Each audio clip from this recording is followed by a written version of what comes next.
So this is a quick overview of the next project that I'm intending to work on. I'm following along with my theme of looking at projects which are complex enough to be interesting but simple enough that we don't run into any difficulties. So I thought I would take a look at an alarm clock, a digital alarm clock based around the ATmega 328 chip you can see here. The ATmega 328 chip is of course the chip that we find inside the Arduino Uno, and we briefly looked at it before and saw how we could run this chip standalone with just the crystal and a couple of capacitors. So that's my intention for this project. We'll just use the standalone chip and not use an actual Arduino. So if I have a quick run through of the components that I intend to use, I'm going to be using these 7-segment LED displays. Now 7-segment LED displays might seem a little old-fashioned, but they are actually quite commonly used in alarm clocks. Their advantages are they're quite large and they're very bright, so you can see them from some distance away, even in the dark. You can actually get a 4-digit module with 2 little dots in the middle that's specifically designed for a clock, but I didn't like them because I felt the hours and minutes were too close together. They're positioned right together like that. I just thought that's too close. They kind of squeeze the 2 dots in the middle there. So what I thought I'd do is use these double modules, 2 of them, leave a little bit of space between them and use some independent LEDs to create the 2 dots in the middle to form the clock.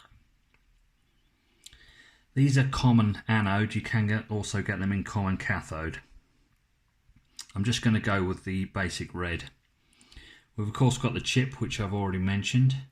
I did think about trying to use a smaller chip like the ATtiny84 or the ATtiny85, but I figured there wouldn't be enough pins and we would need a second chip to solve the problem of not having enough I/O pins.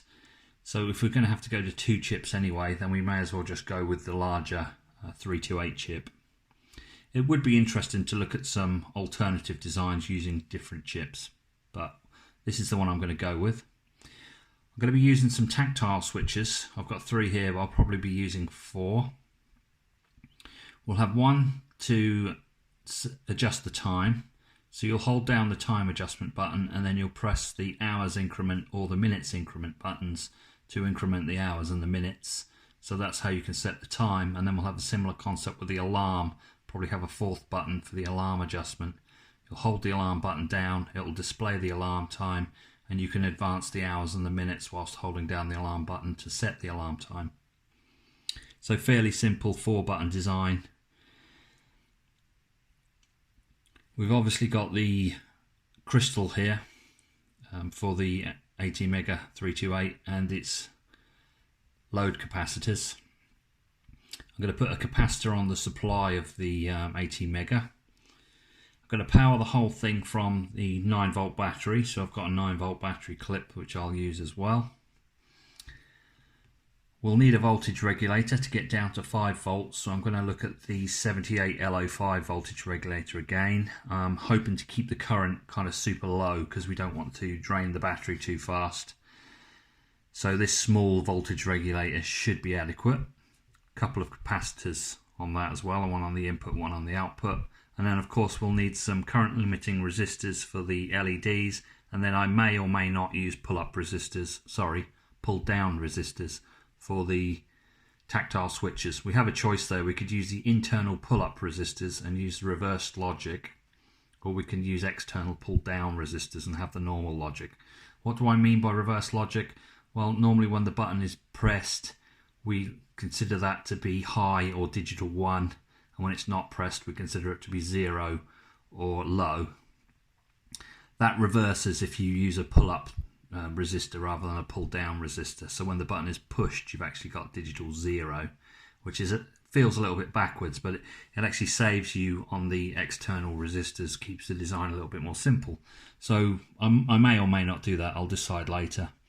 The only thing I'm missing from this, and I'm not quite sure what I'm going to use yet, is an actual alarm buzzer. We need to make some sound.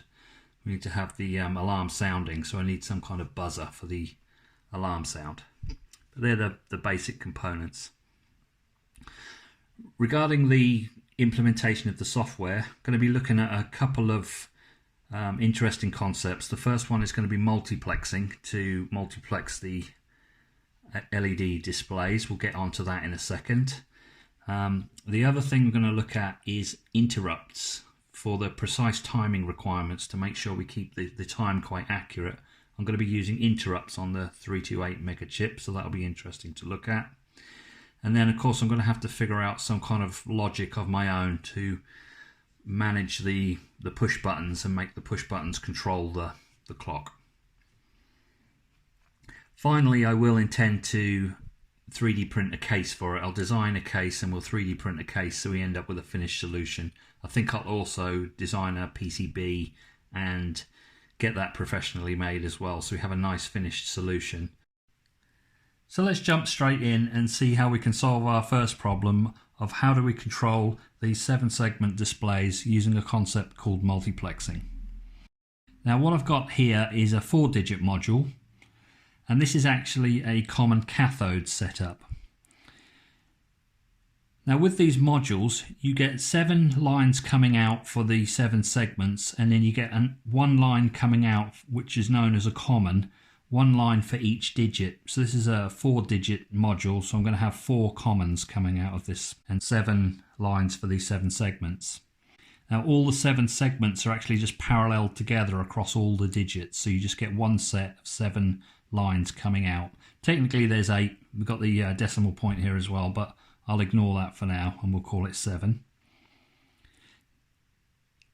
Now it doesn't matter if you're using individual modules. I could use 4 individual modules, or I could use the 2 modules of 2. It doesn't matter. Whatever you do, you just parallel up all your segment lines together and just bring 7 lines out. So that's what I've done here. I've just taken out these little jumpers for the 7 lines, and I'm taking them through these 7 resistors. These are 470 ohm resistors, and then these are coming out and going over to the Arduino Uno here, just some digital I/O. Now I'm using the Uno just for development purposes. We will eventually just use the 328 chip. And then we've got the 4 common connections coming out of here, and again they just go over to some more digital I/O. Now this is as I said, a common cathode, and eventually I will use a common anode setup. It doesn't matter. All you do is you just reverse the flow of the current. So you just reverse your 1s and 0s on your pins to make the current flow in the opposite direction. Now to light up 1 digit, you basically need to set all of the 7 lines to the segments that you want to light up, and then you just need to set the common line to either high or low, depending on whether it's an anode or a cathode, to make that digit conduct. Now I'm doing it here with 11 lines. We've got 7 for these 7 segments plus the 4 commons. There are other ways of doing this. You can actually use a separate chip. There are some chips that are called 7-segment decoders that are specifically designed for this sort of thing. Or you could use a shift register. If you use a shift register, I think you can reduce it down to just 3 lines. But I didn't want to introduce a second chip. I figured we had enough pins on the 328P to do it this way, and we can do it all on one chip. We don't need to introduce a second chip.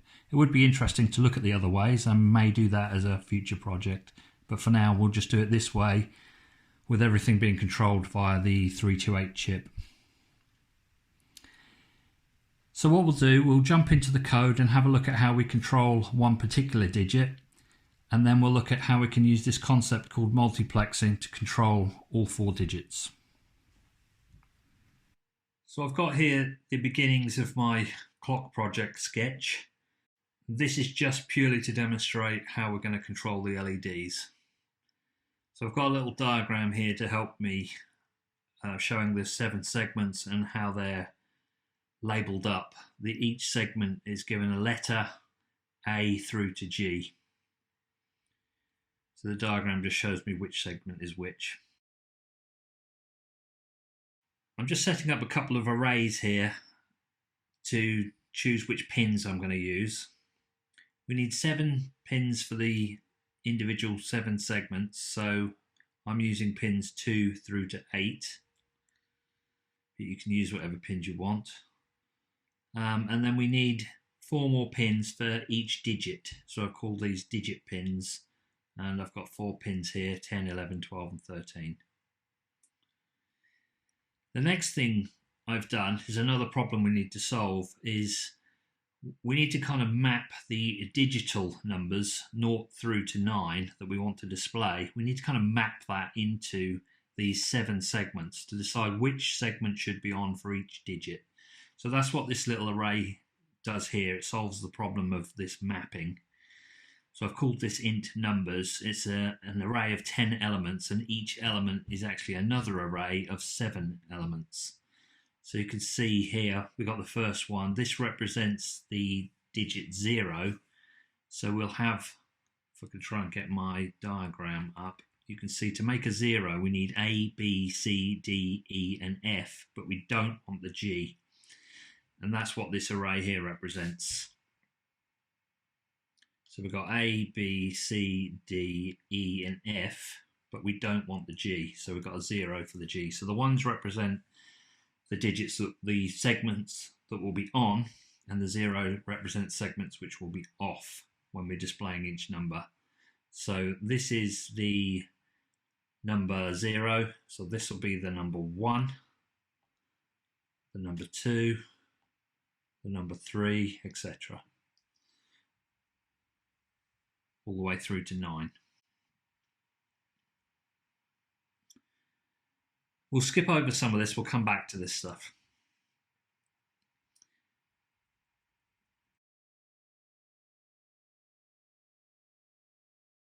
So let's look at this output function. This basically can output one single digit to one of our 7 segment displays. It takes 2 parameters. First parameter is called digit. That's the actual digit that we're going to light up. And the second argument is the decimal value that we want to display. So it will be a number from 0 to 9. Now the way we get the LEDs to light up is basically we need to put a positive output on the anode and a negative output on the cathode, or we'll put a 1 or a high level signal on the anode, or a 0 and a low level signal on the cathode. So it's just a case of setting a couple of pins to like a 1 or a 0. Now the way I've implemented this, and there might be better ways, the first thing I do is turn off all the digits. So just make sure that none of the digits are actually conducting any current, so we can configure our pins and then switch it on when we're done.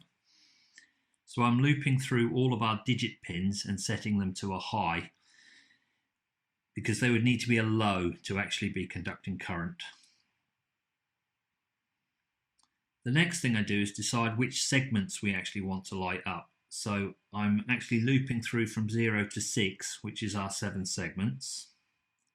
And then I'm checking that little map that we looked at the beginning, checking each value in that map to see if the value is a 1, I need to turn the pin on or turn it high.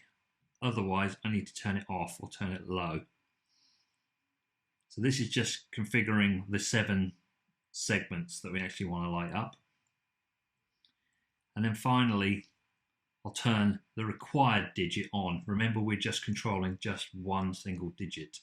So I'm going to loop through all 4 digits and check to see if this digit parameter that we passed into this function is the one we want. And if it is the one we want, we're going to set that pin to low. Otherwise, we're going to set the pin high. Just thinking about that, I don't really need to set it high because I set them all high to begin with. So I could probably omit a couple of lines here. So that's basically how we control one single digit. And the way we're going to do this is through this concept called multiplexing.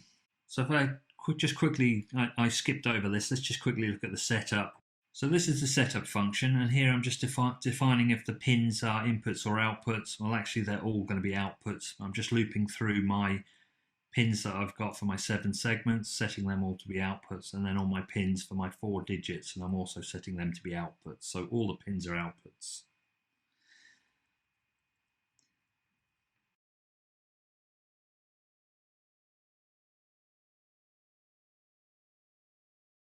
This is the main loop. This is just going to output one single digit, a value on, we're going to output a decimal value onto one single digit. We'll have a look at this output function down here in a second, but basically it takes 2 arguments. The first argument is the digit and the second argument is the value we want to display. So you can see here we're just going to output the value 0 on digit 0, and the value 1 on digit 1, and the value 2 on digit 2, and the value 3 on digit 3. Now this loop will run forever, so we're just going to repeatedly output the 4 numbers to the 4 digits, but bear in mind we're just doing one at a time. And the last thing in this output function, there is actually a delay. We've called this delay multiplex delay, and if we go back right to the beginning, here we've got this unsigned int multiplex delay. Now it's set quite low at the minute. Let's set that quite large just to demonstrate how this works. Let's set it to 2000, which is 2000 milliseconds, that's 2 seconds. And let's run this sketch and see what happens.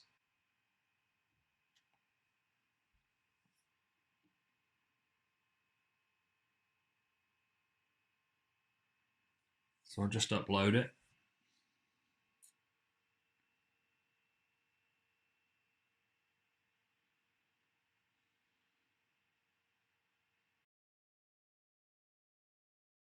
So hopefully you can see what this is doing. You can see it just displaying one digit at a time. It's got this 2-second delay between each one. I've just put that delay in to just demonstrate what is really happening. We're only actually outputting one single digit at any one time. So that's how we can share these 7 lines here for all 4 digits, because we're only really using one at a time. And that's the whole concept of multiplexing. Multiplexing is a concept where you can share a single line and you can send multiple signals or multiple sets of data over that single line, and it's done through a time sharing principle. So for one period in a time we're outputting one signal, and then for another period we output the next signal, and another period we output the next, and so on until we've output all 4, and then we just repeat the process from the beginning. So we're actually just sending one digit over these lines at any one time.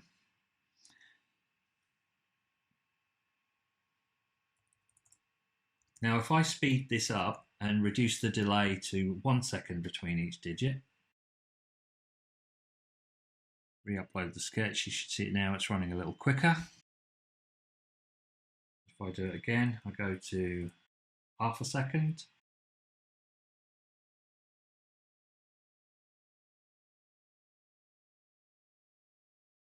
Hopefully you're getting the idea. We'll go to 100 milliseconds.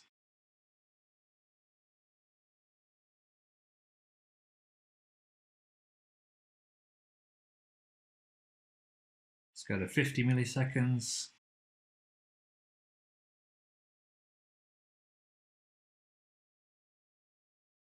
You can just about see where we're going.